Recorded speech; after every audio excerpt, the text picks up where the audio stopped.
Most personal finance content in the UK is built around one assumption, and it is so deeply embedded in the way we talk about money that most people never question it. The assumption is that the goal is to earn more, save more, and work as long as possible before retirement. And while the financial logic behind that is not wrong, there is a growing body of evidence from health research, from behavioural economics, from the lived experiences of thousands of British retirees, that suggests this assumption is costing people something that no pension pot can replace. Today we are going to talk about 8 reasons to retire as soon as you possibly can, why the case for early retirement is stronger in 2026 than it has ever been. And then we are going to spend the second half of this video on the practical question that follows immediately from that. How do you actually bridge the income gap between leaving work and reaching state pension age at 67? Because the aspiration without the plan is just a daydream, and you came here for the real numbers.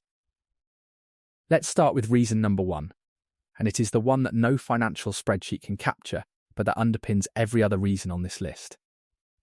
Reason 1 is time. Not time in the abstract, but healthy, active, mobile time. The concept that matters here is not your life expectancy. It is your health span. Your health span is the number of years in your life during which you are genuinely healthy enough to do the things you want to do. To walk long distances, to travel without the anxiety of managing a chronic condition, to play with your grandchildren at full energy, to pursue a physical hobby, to sleep well, and wake up feeling like the day is an opportunity rather than a challenge. The average UK health span for someone born in the 1960s ends somewhere in the early to mid-70s. That is not a pessimistic estimate. It is derived from NH data on the onset of limiting long-term illness across the UK population. What that means in practice is this. If you work until 67 because the state pension age tells you to, and your health span ends at 72, you have approximately 5 years of genuinely healthy, active retirement. If you retire at 57, which is the minimum pension access age from April 2028, you potentially have 15 years. The difference between 5 years and 15 years of healthy, active retirement is not a financial number. It is your life. Reason 2 is the health research, because the evidence here is consistently striking and consistently underreported in mainstream financial media. Studies tracking retirement outcomes across large populations show that voluntary early retirement is associated with meaningful improvements in both physical and mental health. An Aviva research report found that among early retirees, 57% reported an improvement in their mental well-being following retirement, and 50% reported an improvement in their physical well-being. These are not marginal effects. They are large, consistent, and replicated across multiple studies. The mechanism is not complicated. Work in modern Britain involves chronic stress, sedentary behaviour, poor sleep, disrupted eating patterns, and limited autonomy. Retirement removes or substantially reduces all of those factors simultaneously. The irony is that many people delay retirement to protect their finances, and in doing so damage their health to a degree that makes the retirement they eventually reach far less enjoyable than the one they could have had earlier. Reason 3 is the compounding cost of stress. Stress is not just unpleasant, it is physiologically expensive. Chronic workplace stress is associated with elevated cortisol levels, which over years and decades contribute to cardiovascular disease, type 2 diabetes, immune suppression, and accelerated cognitive decline. The NH's own data shows that work-related stress, depression, and anxiety account for over half of all working days lost in the UK each year. If you are in a high-stress role in your 50s, continuing to work until 67 is not a neutral financial choice. It is a choice that carries a real but unquantified health cost that may reduce the number or quality of years you spend in retirement. The people who understand this earliest are generally the ones who prioritise building financial independence, not as a luxury, but as a health strategy. Reason 4 is your relationships. The average British couple in their 50s and 60s is sharing a home, but not much else. Both partners are managing careers, managing the cognitive load of full-time work, managing the stress of commuting and meetings and performance reviews, and arriving home in the evening with limited emotional bandwidth for each other, for their adult children, or for anyone else in their lives. Retirement changes that dynamic fundamentally. Research consistently shows that relationship satisfaction among couples increases significantly in the years immediately following retirement, when both partners are available to each other in a way that full-time work prevents. Time spent with grandchildren, with aging parents, with old friends, is not possible in any meaningful quantity while you are working full-time, and the relationships you want to preserve require time and presence to maintain. You cannot schedule quality time with the people you love into the margins of a 45-hour working week. Reason 5 is autonomy, and this is the one that tends to land hardest for people who are successful in their careers and who have therefore built significant identity around their professional role. Autonomy means the ability to decide how you spend each day without reference to an employer, a manager, a calendar filled with other people's priorities, or a commute that bookends your day with time you did not choose to give. Research from the field of positive psychology consistently identifies autonomy as one of the most powerful predictors of well-being and life satisfaction. The paradox for many high achievers is that the skills and discipline that made them successful in their careers are exactly what they need to build the financial independence that delivers the autonomy retirement provides. The career was the means. The autonomy is the point. Reason 6 is that the window between your mortgage being paid off and your health beginning to decline is shorter than most people think. For the typical British homeowner who bought in their 30s and took a 25-year mortgage, the mortgage is paid off somewhere around their late 50s to early 60s. That is also typically when the children have left home. When the largest financial obligations of adult life are finally behind them, and when for the first time in decades the income they generate is genuinely and substantially their own to direct. But it is also the period when health risks begin to accumulate more rapidly. The sweet spot, the years when you are financially free and still physically well, is shorter than most people assume when they are planning in their 40s. Maximizing those years by retiring earlier, while the mortgage is clear and the health is good, is not irresponsible. It is strategically correct. Reason 7 is that work itself is changing in ways that make the traditional argument for staying in employment longer less compelling than it once was. The idea that work provides purpose, social connection, identity, and cognitive stimulation is real, but it is increasingly available outside of paid employment. Volunteering, part-time consultancy, passion projects, community involvement, education, physical pursuits, and creative work can all provide the meaning and engagement that people fear losing when they stop working for a salary.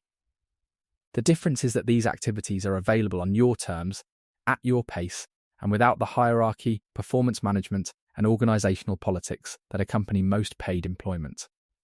Many people who retire early do not stop being active, purposeful, or intellectually engaged.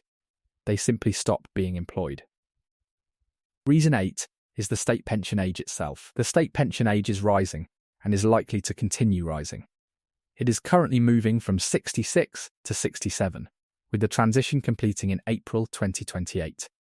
There is a pending independent review that could see it rise to 68 between 2037 and 2039, rather than the currently legislated 2044 to 2046 window.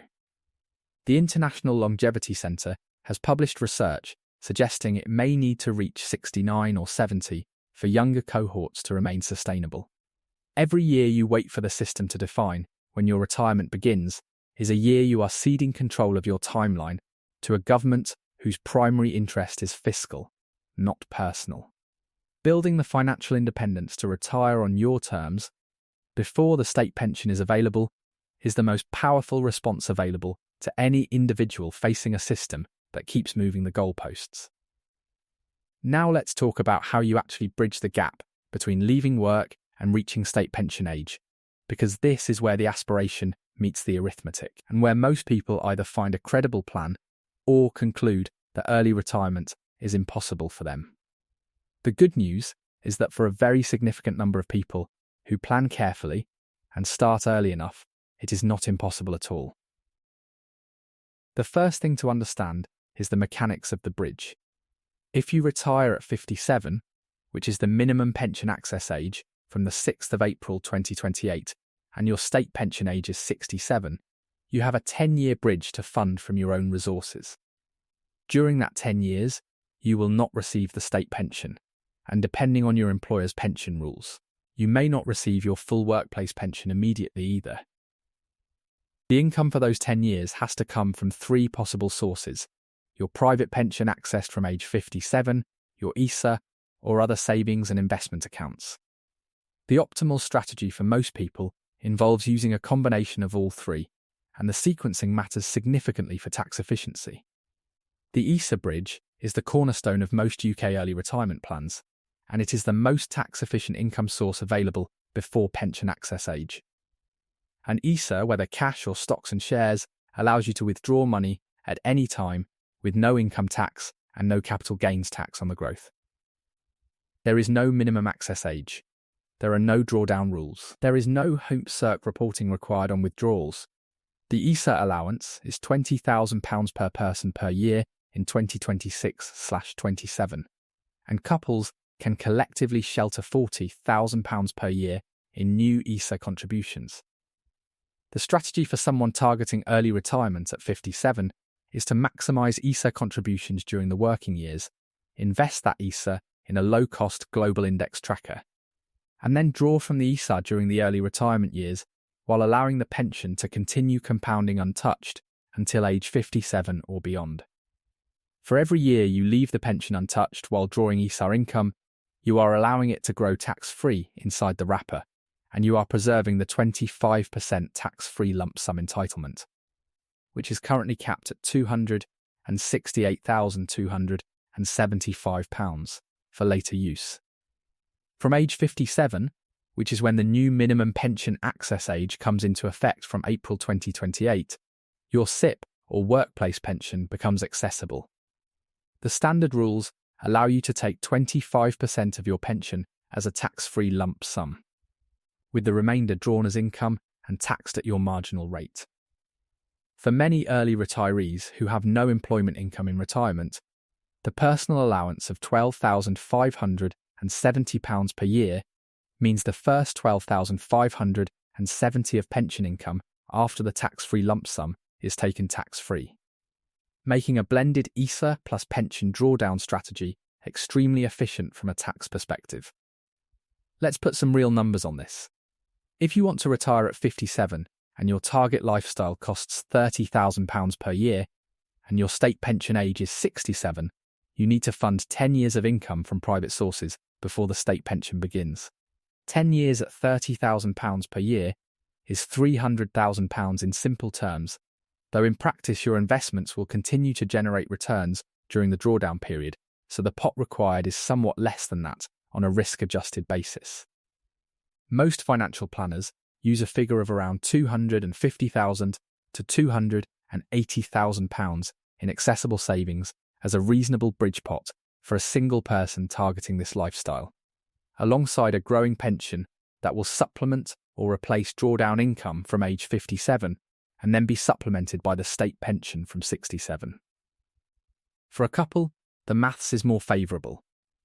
2 sets of personal allowances, 2 ISA allowances during accumulation, and 2 state pensions from age 67 mean that the combined income and tax position at the state pension age for a couple with modest to moderate private pensions is often very comfortable.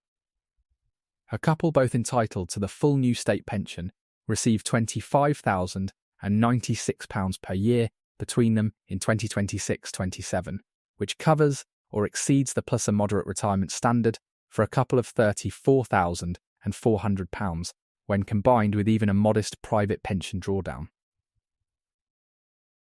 There are 3 practical actions that anyone who is serious about retiring before state pension age needs to take now, regardless of their age. The first is to check your state pension forecast on the government gateway and understand exactly how many national insurance qualifying years you have and how many you need for the full entitlement. You need 35 qualifying years for the full new state pension. If you have gaps, voluntary Class 3 national insurance contributions in 2026/27, cost £907 per full year, and each full year you buy adds approximately £329 per year to your state pension for life. For most people with gaps, buying missing years is one of the highest return financial decisions available to them. The second action is to calculate your bridge number. Take your target annual lifestyle cost in retirement, multiply by the number of years between your intended retirement age and 67, and then reduce that figure to account for investment returns during the drawdown period. That gives you an approximate bridge pot target. Add that to the pension pot you will need to generate supplementary income from 57 onward, and the total is your financial independence number. Knowing that number changes your relationship with your financial decisions. It turns every savings contribution into a measurable step toward a specific date rather than a vague future hope. The third action is to maximize ISA contributions now, every year, without exception, particularly if you are in your 40s and 50s. The £20,000 annual ISA allowance is use it or lose it. You cannot carry forward unused ISA allowance to a future year. Every year you do not max your ISA is a year of tax-free compounding you cannot recover. For a couple saving £40,000 per year into stocks and shares ISAs, earning 7% annually, the ISA pot, after 10 years, is approximately £550,000. That is a serious bridge fund. The case for retiring as soon as you can is not an argument against financial prudence. It is an argument for directing your financial prudence toward a specific and meaningful goal. The people who retire earliest are almost never the highest earners.